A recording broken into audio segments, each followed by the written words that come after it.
औरत को कमजोर समझने की गलती मत करना। लीना अब बहुत परेशान हो गई थी। अब पानी सर से ऊपर जा रहा था। लीना ने अब फैसला कर लिया था कि वो अब यहाँ रुकेगी ही नहीं।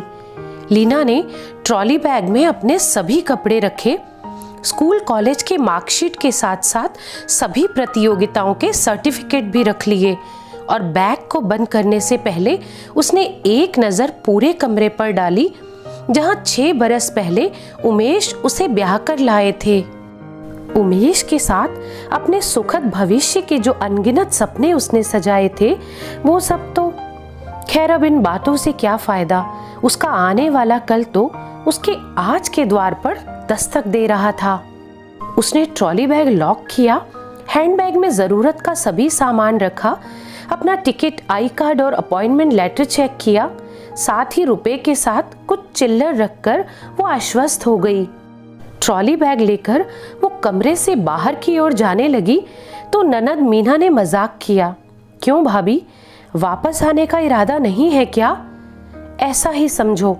सदैव चुप रहने वाली भाभी के मुंह से ऐसा उत्तर सुनकर मीना हतप्रद रह गई। चाय की चुस्कियां लेती हुई सासू माँ ने बहू के हाथ में बैग देखा तो वो भी चकित रह गई।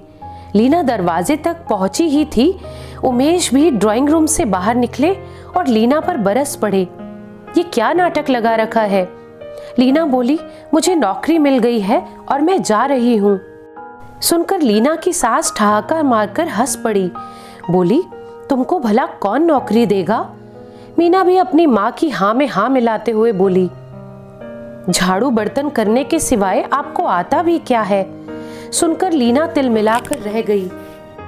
अपने गुस्से पर काबू करते हुए वो बोली, जब से मैं इस घर में आई हूँ आप सभी ने मुझे अपने अपने तरीके से अपमानित ही किया है, लेकिन जाने से पहले आप लोगों को आपका आईना जरूर दिखाऊंगी।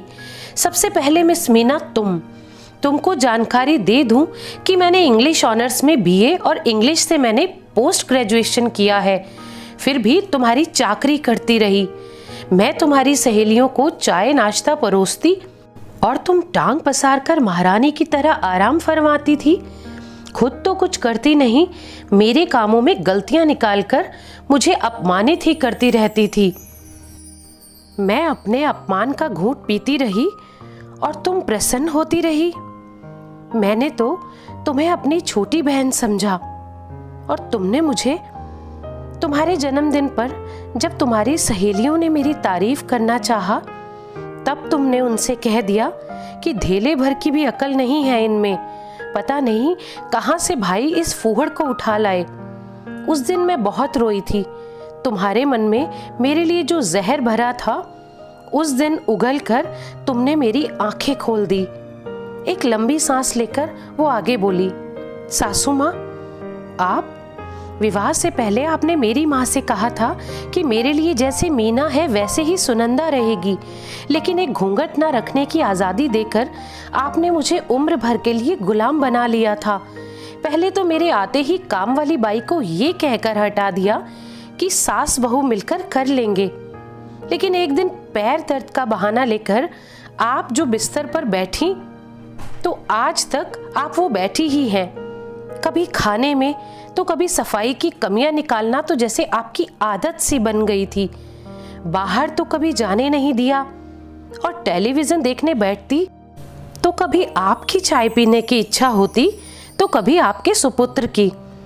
मैंने तो आपको माँ का दर्जा दिया था और आपने। एक दिन पड़ोस की रेखा आंटी ने जब मेरी प्रशंसा करते हुए कहा कि मिसेस वर्मा बड़ी अच्छी बहू मिली है आपको, तब आपने क्या जवाब दिया था, याद है ना? आपने कहा था, घर से तो 3rd डिवीजन में 10वीं करके आई थी, मैंने ही इसे बीए कराया और घर गृहस्थी सिखाई है। उस वक्त मैं तड़प कर रह गई थी।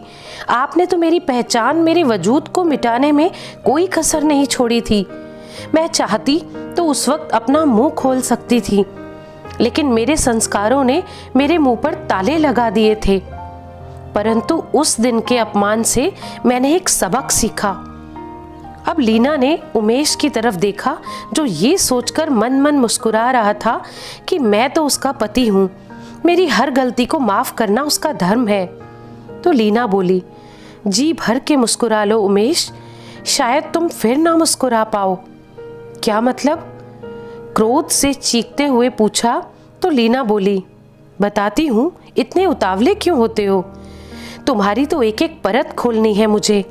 हाँ तो उमेश, विवाह के बाद मुझे चूल्हे चौके में ये कहकर झोंक दिया कि मेरी माँ की तबीयत ठीक नहीं है। ऑफिस की पार्टियों में मुझे ये कहकर नहीं ले जाते कि वहाँ का माहौल अच्छा नहीं है, और फिर मेरे सामने मित्रों की पत्नियों की तारीफ करते ताकि मेरा आत्मविश्वास खत्म हो जाए और मैं उम्र भर तुम्हारी दासी बनी रहूं। जब जब बच्चे की बात छेड़ी, तुमने सैलरी कम होने तो कभी रूपा के विवाह का बहाना बनाया।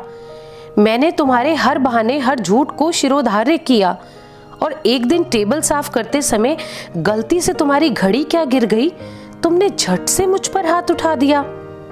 वो थप्पड़ मेरे गाल पर नहीं, मेरे दिल पर लगा था, और तभी मैंने निश्चय किया कि अपमानित होकर आश्रित रहने से तो अच्छा है कि कष्ट सहकर आत्मनिर्भर होना। कहते हुए उसकी आंखें नम हो गई, लेकिन उसने खुद को संभाला और बोली, उस दिन मैंने तुमसे मिले सभी अपमानों को अपनी ताकत बनाया, अपनी डिग्रियों पर पड़ी धूल को साफ किया, और तुमसे ही एंड्रॉयड फोन खरीदवाकर अपनी मंजिल की तरफ पहला कदम बढ़ाया। मैंने टीचर ट्रेनिंग के लिए फॉर्म भर दिया, देर रात पढ़ाई करती, और सासू माँ सोचती कि पति का इंतजार कर रही है, कितनी पतिव्रता बहू है मेरी। माँ से मिलने के बहाने मैं परीक्षा दे आई। उसी समय शिक्षिका के लिए वैकेंसी देखकर स्कूल में अप्लाई भी कर दिया, और इंटरव्यू वाले दिन माँ ने बीमारी का बहाना बनाकर मुझे अपने पास बुला लिया था। अब ज्वाइनिंग लेटर मेरे हाथ में है। हाँ हाँ, जाना है तो जाओ, रोका किसने है? उमेश की आवाज में झुंझलाहट थी। लीना बोली, ऐसे नहीं, ये तलाक के कागजात हैं, इन पर हस्ताक्षर कर दो, और अपनी माँ से कहो कि मेरी माँ के दिए सारे जेवर मुझे वापस कर दें। कहते हुए उसने कागजात उमेश की तरफ फेंक दिए। कागजात देखकर उमेश सोचने लगा कि जिसे मैंने भीगी बिल्ली समझा था, वो तो शेरनी निकली। उसने अपनी माँ की तरफ देखा, जो शायद जेवर नहीं देने के बारे में सोच रही थी। लीना ने अपने हैंडबैग से एक लिफाफा निकाला और उमेश को दिखाते हुए बोली, साइन नहीं करना चाहते हो? कोई बात नहीं, मेरे पास तो सारे सबूत हैं, अदालत में पेश कर दूंगी, फिर पूरा परिवार जेल में आराम से चक्की पीसते रहना। उमेश ने तुरंत साइन करके कागजात लीना को थमा दिया और माँ को जेवर लौटाने को कहा। सास से जेवर लेकर लीना ने सबूतों वाला लिफाफा उमेश को दिया और ट्रॉली बैग लेकर बाहर निकल गई। उमेश ने सावधानी से लिफाफा खोला।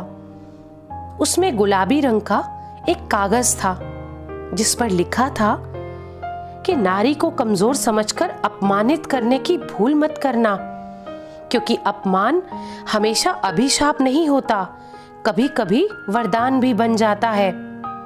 तो दोस्तों, इस कहानी के बारे में आपकी क्या राय है? कमेंट करके ज़रूर बताइएगा।